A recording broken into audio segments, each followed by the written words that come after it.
Thank you, Mr. Palmer. Mr. Giuliano. Well, thank you very much, Chairman Mendelson, to the council. My name is Manuel Paladino, Ward 4 resident, and a regional team leader with the DC Education Coalition for Change, or DEC. DEC is a voluntary community organization of well over 300 stakeholders, education professionals, parents, students, and teachers from all over the District of Columbia, who we work together to advocate for educational equity for our students. Some of our priorities that we've worked on have been on after school, providing funding for after school programming, restorative justice coordinators, and increasing cultural relevant teaching training. These are priorities that we believe reflect what the community believes and would increase the educational equity in our city.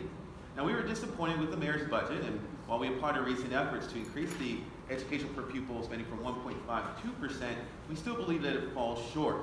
We believe that many of our schools face the tough decisions of cuts of where to go, and that we hear from our teacher members and we hear from our administrators who are part of our group. For some, it's not enough to create innovative programs in their schools to be able to best serve their students. By underfunding our students, we undercut the potential of our students. I mean, we're starting to see our improvements academically, but this is a time to continue investing in our children, not hold back. And in fact, our community, our membership feels strongly about this.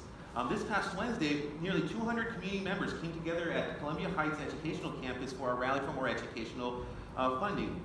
At the rally, we didn't just talk, we took action. We made 500 calls to you, to the city council members, demanding, well, we need, that you all need to invest in kids first.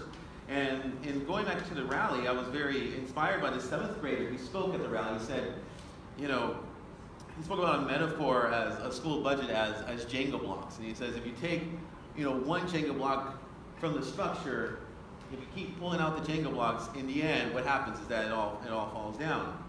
And so these Jenga blocks, could be things like after-school funding, restorative justice, resources for our classrooms. So we got to ensure that our educational funding is there, and that's why we're working to try to ensure that we get that 3.5 increase for the per pupil spending. Now, like I said, in regards to how it's done, it could be done by various means, as some of our folks have said before, whether maybe delaying tax triggers, maybe it's ensuring that, if there's any access funding in the committees to be sent to the education committee. We give that to you, the council, to do your best judgment in ensuring that we do our best to ensure that funding is there for our students. Overall, we need to invest in our students, now more than ever. I mean, you have a chance, City Council, to take that leadership in education equity today, and we ask you to take action. We look forward to continuing working with each of you to ensuring that our students have the access, have the materials, and the support to ensure that all of us succeed, all our students succeed in our city. Thank you very much. Thank you.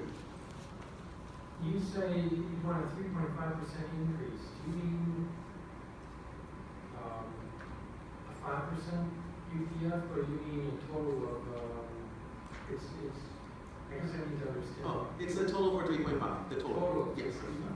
You added 1.5, so another 2%. Yeah. All right, I understand. Ms. Palmer,